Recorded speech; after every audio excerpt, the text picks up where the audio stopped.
What's up, everybody? Dustin Mason here with Alex Corrado. What's going on, guys? We're back with the second podcast for igniting your career in car sales.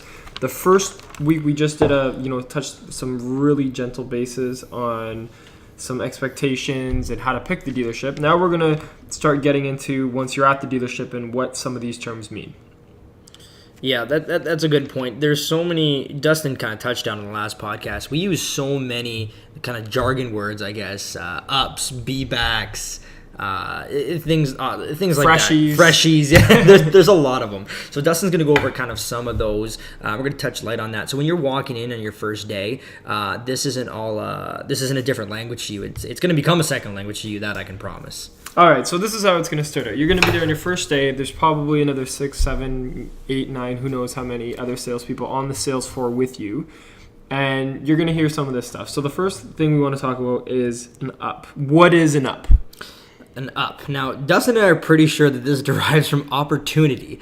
So basically, an up is a fresh customer coming in. It doesn't matter what stage they're at, I guess, at this point. They're coming in, they're ready to look at some cars, and maybe they're comparing it to the competition. Maybe they are, maybe they just have a few quick questions. So when an up comes in the door, there usually is an up rotation. So out of those 7 people who are on the sales floor, it's usually the first one in for the day, the second one in for the day. That's the order of ups. Sometimes you'll go around a couple laps of that, but sometimes you only get one up a day, so definitely make it worth your while.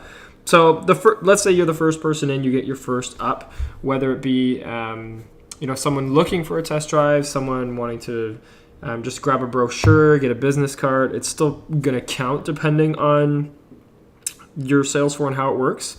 The next thing would be an e-lead. Now, with me and Alex, we both have different sales floors, and they take this a little bit differently. On his sales floor, anybody can get an e-lead at any time.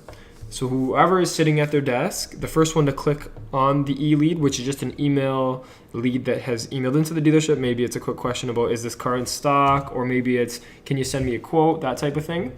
The way it works on my sales floor is that counts as an up. So if I'm sitting at my desk and I'm the next one up, if the phone rings, if an email comes in, or if someone walks in the door, it all counts as one. But Alex's sales floor works a little bit different. Yeah, it's going to work itself out in the wash too, guys. Don't feel that if you got the first phone opportunity, that for whatever reason, that's all you're going to get for the day. It might be, but the likelihood is it won't be. And there is something to be said about being there bright and early. People will say, hey, that doesn't make a difference. No, it does, because if you have a super busy day and you're the first guy in, well, guess what? Like Dustin said, when that rotation comes back around, you might get a second up. When some people have only gotten one, that's if you 50% more, that's a lot. Yeah, and that's another thing too. When you are up, so if you do know you're the next one that's available, don't take your lunch, don't go out for a smoke, don't go socialize with the girl at the reception.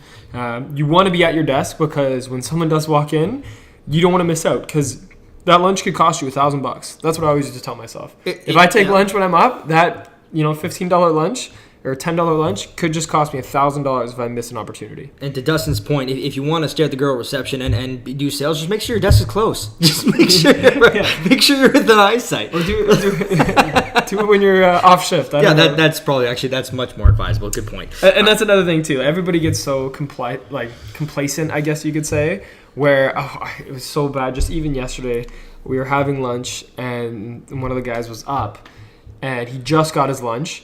And someone came up and said, hey, buddy, you're up, so there's a customer down there. And the worst thing he did was he rolled his eyes and dragged his feet back downstairs. And he came up 10 minutes later saying, that was a waste of time or whatever. But the thing that bothered me the most about that was he already had that in his head. He rolled his eyes. He went dragging his feet down there. Where if it was me or Alex, and if I have to stop my lunch to maybe sell a car, that's way worth it. This is always going to be lunch. Attitude is everything. Dustin's right. And to Dustin's point, he rolled his eyes, if I'm not mistaken, before even going down the stairs. So before seeing what this person was about, I've honestly seen guys, they're eating their lunch, they'll look at the prospect downstairs and they'll say, You guys can take it. I've had someone do that, and I kid you not, I sold a Corolla in the showroom with all the product in the world on it, and it was a fat commission check and a great deal for the person, just because someone passed the opportunity because they judged by first cover. Yeah, and that's the number one mistake that everybody makes as well. We're going to say number one mistake a lot because we just see so many mistakes. A lot of number one mistakes, actually. There's going to be lots of number ones. All right, so next point. When you are on the sales floor, you're going to meet some other salespeople who might be new, some other salespeople that have been there for a while. One of the things you really need to do is just listen. Yeah.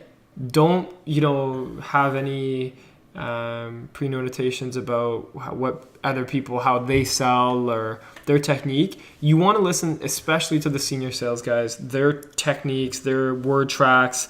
You're gonna hear the same objections that they are. So when I was new, I sat on pretty much right in the middle of the showroom, and I'll never forget someone making an objection about the RAV4, and I think it was size or something like that. And the senior sales rep immediately had an answer for it. He said, the reason it is this size, blah, blah, blah. I can't remember the answer. The build, whatever it might be. Whatever it was. And I used that for a very long time, that exact answer that he came up with. It's interesting. You're right. Like, you got to, guys, listen to your senior guys. Now, but what Dustin's saying is take the good and the bad. Now, there's going to be times where the senior guys, like you said, are very complacent. But in terms of objections, like Dustin said, they've heard everything in the book. You can't throw one curveball at them without them knowing how to answer. And you'll find your own way and your own groove, style. But it's so important to listen to what they say as well. It's okay to make mistakes too. I can't stress that enough. We talked about it last episode, and I'm going to talk about it again. People with potential, so afraid to make mistakes that they can't sell. It's consistent. It happens in the two dealerships I've been in, which isn't that much, and Dust can say the same. I guarantee it, that you always see that. So just don't be afraid to make mistakes. Stay humble. Always be willing to learn, because those guys do have a lot of good things to teach you. But make your own style. It's going to happen in time. I used to ask so many questions to the senior guys. And I would actually apologize ahead of time. Like, listen, guys, I'm going to have 25 questions today. I hope you're ready for it. Luckily, they were pretty supportive, and it was okay. Yeah. But don't be afraid to ask. Don't be afraid of rejection. Don't be afraid of trying new things.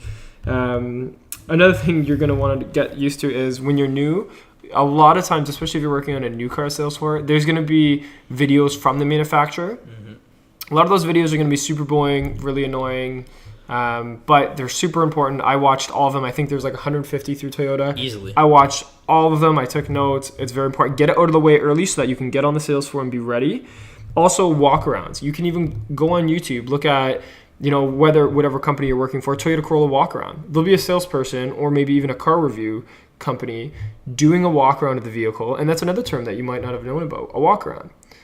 Demonstrating the car by walking around it with the client, showing some hot spots. If the customer says, safety and space are the most two important things to me, when you're walking around the car with them, you're going to point out all the safety sensors, the safety features, and also the space. You're going to customize your walk around to them. But it is good, because even to this day, I will YouTube a new car.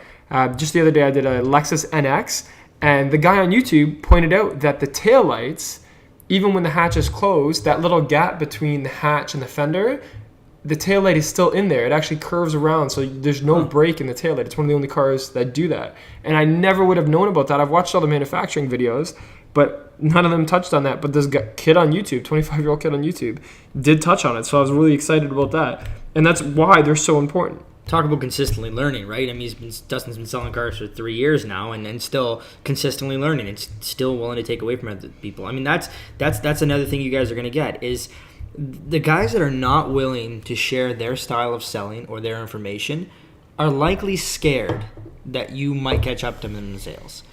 The ones that are very confident in their ability to sell will want to help you. That's just going to be the way it is. Not everyone's going to want to teach you the tricks of the trade. It's just going to happen that way. Move on, learn your own points, be adaptive. And like Dustin said, YouTube videos. The amount of things you can learn off YouTube videos, it's insane. I watched a Highlander video, 44,000 views, and the girl pointed out the most basic things. Who knows what business she generates? She's from Brantford. I watch, and I'm talking about it right now on a podcast she's not a part of. Yeah. You don't know what you're going to get off that. And Dustin hit another point, is when you're walking around the vehicle and you're finding what they call hot spots. So hot spots would be, let's say the customer, like he says, hey, you know what? My kids are important to me with the safety of them. Airbags because we were in a bad accident. And I want LED lights. Okay, when you're walking around, you're not going to point out the fact that the it's performance, heated seats. It's got 132 horsepower. These are not things you're going to point out, and it's not that they're not important. But tailor your presentation around that person, because that's what truly makes it unique, rather than having a generic. It's got 4 tires. It's got 3 lug nuts on each side. Some random stuff. Like, that's not what they want to hear, right? You got to tailor it around your customer. Make it unique. And tell people you're new. Don't be afraid to use that. I used that for a long time. People use that for years. Yeah. If someone would ask me a question, no one's going to memorize the fuel economy of the whole 9-car lineup your first couple weeks. And you know what? Even I'm bad at pricing. I don't even memorize pricing half the time. But all you have to do is say, sorry, I'm new. I don't have the answer for you right this second, but I'm happy to get it for you. And I used to do that with any kind of specs or packages. I'd say, you know what? Let me show you. And I would just go grab a brochure, show them the brochure, point out, how the packages work, some other specs, fuel economy, that sort of thing. And you got to be truthful about that thing. There's this other guy that worked for us that I'll never forget it. I was walking by his desk, and everybody knew he drove this Ford, I think it was Ford Fusion. And one of his customers was all excited about the new RAV4, and they asked, what do you drive? And he said, RAV4. Oh, and I remember just looking to him out of my corner of my eye that he just lied about what he drove. That customer didn't care that he drives an old, 10-year-old Fusion. He just moved to the country. It didn't matter. But he shouldn't have lied about it. And I never lied about anything that I ever drove. No. If you can only imagine, once you become big enough, or you be the salesman you want to be, and you see that person in public getting in your car, and trust me, it will happen. Mm-hmm. And when it does, you do not look like a trustworthy salesman anymore. And that's the thing. A customer would rather buy from a genuine person that knows absolutely nothing at all. Zero. Than a cocky liar that seems to know-it-all type that knows everything. Never tell the customers. I guess you got to tread lightly on this one. When you're, for the sake of randomly saying it, don't tell your customers you're a 100 or 200 car guy a year. It sounds kind of a little bit like bragging, and it just doesn't sound good. Like Justin said, use the new car. You're new. Some people say you're new for the first 3 years. Yeah. Because you're consistently learning. You're new, you're eager to learn, and you're going to answer any questions that they have, even if you have to look in the book, because at least it's going to be the right answer. Being humble can go a long way as well. There's, they don't care that they obviously want to know if you've been successful, but the fact that you have a job at the dealership can portray that well enough. That's a good point, actually. That's a really good point. But you don't want to look cocky. You don't want to say that you're the busiest salesperson or something along those lines, because then they're going to feel less important anyway. And they're going to think that why support someone who's cocky already doing so well. Yeah, or overconfident. I guess you don't need our business.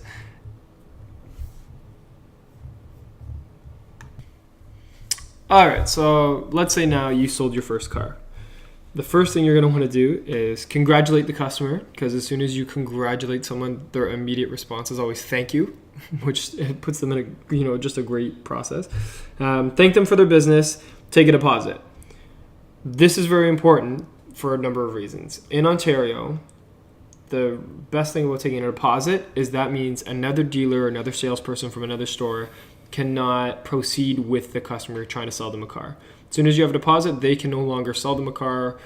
It's just to keep everybody honest, straightforward, that sort of thing. Also, if they back out of the deal and you've already ordered accessories, you can use the deposit for paying for any fees or product that you might have already purchased. Next thing you're going to want to do is sit them down and talk to the finance manager. So just so everybody knows, after you sell a car, the customer sits with a business manager or a finance manager. That person does the credit application, they sell some additional product, and they just sit down with them for a little bit. I always go in, and I don't know if Alex does the same thing, I always go in ahead of time and sit down with a finance manager, give them some details about the customer, like how I sold them, what some hot buttons are, what type of vehicle they bought, what they do for a living. What does the vehicle have? Does the vehicle have navigation, leather seats? Like this, guys, this will help them make money, and it'll make everybody happy, and it'll protect the customer's vehicle most importantly. Dustin's right. If you can go into a business manager and for 5 minutes give them a lowdown, hey, this is what they do. This is what they'd like to do with fun. They do camping. They do this, this, and this. Okay, well, now she can start tailoring her presentation about that. But not only that, if your boss happens to hear that, he knows for a fact you were doing good fact finding. If you know that much information about your customer and their lifestyle, you've done your job. Exactly. And the business manager has way less time than you do to build rapport. They usually only have 20, 30 minutes, where you might have had the last few weeks. You've had a couple test drives with them. Anything to help them, their process go smoother is only going to pay off for you. Yeah, you really can't go wrong. And Dustin's right, going back to the deposit, that's a commitment from the customer. That's one of the best parts. They felt like they bought a car. Exactly. That's a commitment. Congratulate them and congratulate yourself. If that's your first car being sold, that is a huge pat on the back. That is amazing. Great job. Plenty more to come, but it's an exciting time. When you're taking their information and you've taken a deposit, most of you guys will have a deal sheet you have to fill out with the relevant information on if they're transferring plates and things like that. Take your time. It's so hard. It can be so hard to take your time, but it's very important. As soon as they buy that car, you're going to be jittery, you're going to be excited, your adrenaline's going to be going. You got to slow it down. They're not going anywhere. No. They just bought a car. They know it's going to take a little bit to do the paperwork. Even if they say they don't have much time, still slow things down. Don't make any mistakes. You're going to need to get their driver's license, get their insurance. Take your time. It builds credibility in your process. That's one of the biggest things. And the second thing, like Dustin said, it gives time for the business manager to get ready. Like, you might have they might see you wrapping up a deal and they're starting to get their office ready and their presentation. Who knows? Heck, if they were really into it, maybe they come and say hi to the customer because there's no one else in the showroom. Because they heard you were talking about an extended warranty. And we'll touch on that. If the customer at that point, after they've done the deal, says, hey, by the way, I really want the extended warranty and the rust proof. Or what can you tell me about the extended warranty? Yeah, and they're probing for information. Do not, and I repeat, do not get yourself in a scenario where you have to start backpedaling because you gave them the wrong information on what it covers. You know what? Rust proofing? Impossible to rust. Can't happen. Yeah, you can put a bullet torch to it. Never going to happen. No. Yeah. Don't start saying stuff like that. Take the time. Say, hey, listen, the business manager is well-trained and well-versed in these things. He or she is going to go over it, and you can go from there. The exact words that I always use when it comes to that is, I'm the car pro, or I'm the car guy. You're just about to meet the warranty girl, or the warranty pro, or the product pro. It's just easy. It's an easy way to get out of it because you don't want to oversell it. And part of selling some of that product is not bashing it, but sometimes devaluing the vehicle they bought, saying, all this technology comes at a price, it's going to be expensive. And it's bad rapport, bad process for the person who just got them excited about the car to get them not excited about the car or scare them a little bit. Best practice, just keep that to the finance manager. And the business manager might get a little frustrated. When you're new, they'll understand. But if anyone ever says, they didn't buy an extended warranty or anything like that, that's okay. All you can do is plant the seed at the beginning or some part of the conversation. We'll get into that another time. And do your job. But your job, indefinitely, without a shadow of a doubt, is to sell the car. And while they're in the finance office, another bad practice that I see happen from time to time is the salesperson going out for a smoke, going for lunch, going home. Oh, yeah. You got to be readily available. You're going to go back to your desk, maybe type in some more notes about them, but you can't leave the showroom because that deal can unbutton in the business office quite quickly, or another objection might come up. You might have to get involved again. And you always want to see the customer out. You want to walk them out to their cars after they're done with the finance manager, say one last goodbye, touch base with them one more time. Yep. It's all just a part of keeping them smiling, keeping everything going smoothly. You're making sure everything's okay. You're looking after them. That's literally the definition. You're in there when they go in and when they come out. And like Dustin said, if you can walk them to your car, and I'll admit even I have a hard time sometimes doing that, that builds such an amazing rapport that you It's hosting, right? It's amazing. Hosting. You're being a good host. And another thing, just to piggyback off that, is after you sell your car that day, because sometimes you only sell one car a day, you don't want to walk around feeling like you've finished your day now. You've accomplished everything. I can go home. It's 10 o'clock in the morning, and now you're just going to breeze through the rest of the day because you sold a car. The best thing to do is go try and sell that second car or the third car. Our dealership is nice enough. They have a bonus program. If you sell 3 cars in one day and get a hat trick or a Hattie, and the best thing with that is it keeps you excited. You have all that energy. You're not as afraid of rejection because you just sold a car. So it's a little bit easier to cold call a customer, give them one last shot, maybe someone you've been working. It gives you that extra energy. You have to feed off that. Because if you just feel like you're going to shut off the rest of the day, then you're only going to be an average of one. You're never going to get a hat trick. You're never going to get 2 cars in one day. You're always just going to have that 1 car days, and that's not good. And Dustin can attest to this, and I think any car salesman can that's been doing it a little bit. When you're on fire, it's like any sport. When you're on fire and you're scoring, man, good luck stopping you. You have all the confidence in the world. That's right. The hills are very big, and the valleys are very deep. There's going to be weeks where you don't sell any cars. There's going to be weeks where you sell 3 cars every single day. So you got to keep going with it, keep rolling with the punches, keep that energy up, keep the confidence, all that stuff. That makes a big difference. And names for the customers. Now, this will happen when you've gotten a deal maybe so quick. Maybe we'll say it's Larry lay me down. And they just came in, bought a car, no questions asked. You're like, you know what? I worked hard on other deals. I got to give me. That's kind of cool. The names. Do not ask them their name after they purchased a car off you. Be creative. Look at the driver's license. Look at something. Take notes. Say their name over and over again. That's another big thing. As soon as you introduce yourself, there's so many times where I'll introduce myself to someone, they'll tell me their 2 names, I'll walk away and totally forget it instantly. I always repeat the names. I don't know what it is. That just seems to help me. As soon as I meet someone for the first time, hi, I'm Dustin. Nice to meet you, Lori. And what was your name? Great to meet you as well, Theodore. Thank you for coming in today. And then the Lori and Theodore thing just keep going in my head, and that just helps me remember. And it's just a revolving door. You just keep doing it. And if you can put notes in this system as you're meeting these people or after the fact, or like Dustin said, write them down, do something, you would be very surprised how far that goes even after you sold the car. I once remember telling a lady, I'm like, how did the hardwood floor installation go? And this was months after the fact. You remembered. Yeah. Like, impressive. They love that. That's another thing I always try to remember too. If a lot of times you don't sell a car till the first time that they come into the dealership. So as soon as I'm done with them, and we have a CRM program that you can put in future appointments, you can build quotes. It's called 180, and I always put every detail I remember. I'll say, this guy works. He's a police officer in Toronto. She's a stay-at-home mom, but she's gonna go back to work next year at a tech company. She works in IT. And I always write all that stuff down, or maybe they have a vacation coming up. That's why they're buying the car. I always write all that stuff down. And then that way, when I call them in a month, I can say, how was the vacation? How was the road trip? Hey, did you guys have the baby yet? Great. Was it a boy or a girl? And that stuff means the world to these people, because how many cell phone salespeople will call them a month later and memorize that type of detail? Even real estate agents. It shows that you're listening. It shows that you cares, and that's the best way to get referrals. And the thing you'll like, just to, I guess, to touch on that one last thing is, you're in a business where people have maybe a bad connotation of what a salesman is. This is your chance. This is your opportunity to prove them wrong, and that you're different from anybody else in every other dealership. And you can be a professional. That's it. Be professional. That's the best point. Be professional. So we know that they came in. All right, it's an up. They came in, right? You sold them a car. Congratulations. They went through the business office, and you've prepared all your proper documentation. Everything's ready to go. They're leaving. You said bye, walked them to your car, a la Dustin. And now they've had delivery date set.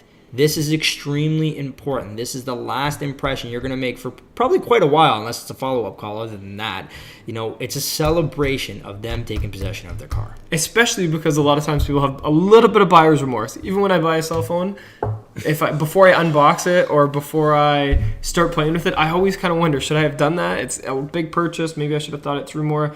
So you want everything to go smoothly on delivery day. That means have the paperwork in order, have the books in the car, the owner's manual, all that stuff ready. Put your business card in the owner's manual.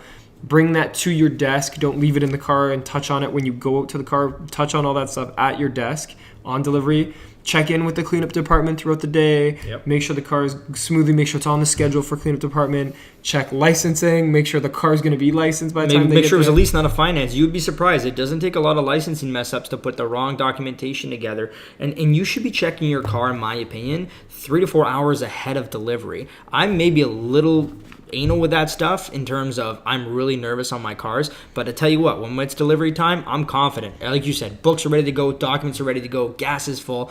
If it's a balloon or if I got a Starbucks gift card for them because they said they love Starbucks, I'm ready to go, baby. It's all me. And that's the best thing too, because if you're organized, everything's going to go smoothly. It's going to be quick. You're going to be able to spend more time in the car, and as soon as they're ready to go, you're going to be back on the sales floor, and that's your best chance to draw. How many times do you see these salespeople who spend 2 hours doing a delivery because everything wasn't ready, and that's 2 hours that they're not on the sales floor? Yeah, that's not called being thorough. That's called being disorganized. And proper preparation prevents poor performance.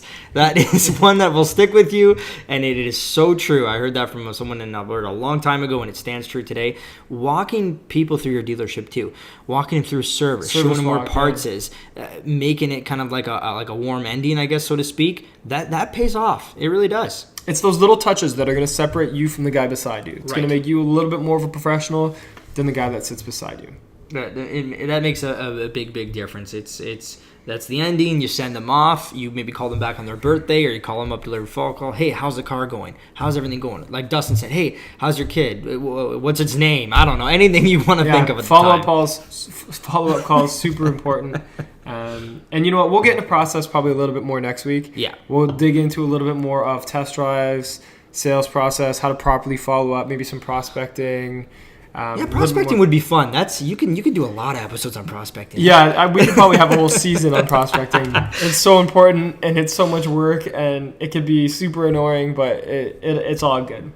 So that probably wraps up this week. I'd say that's it. I don't think I have anything else. I don't think Alex has anything else. So keep listening. This is Igniting Your Career in Car Sales. I'm Dustin Mason. Alex Grotto, guys. Take care. See you later. Talk to you soon. Bye.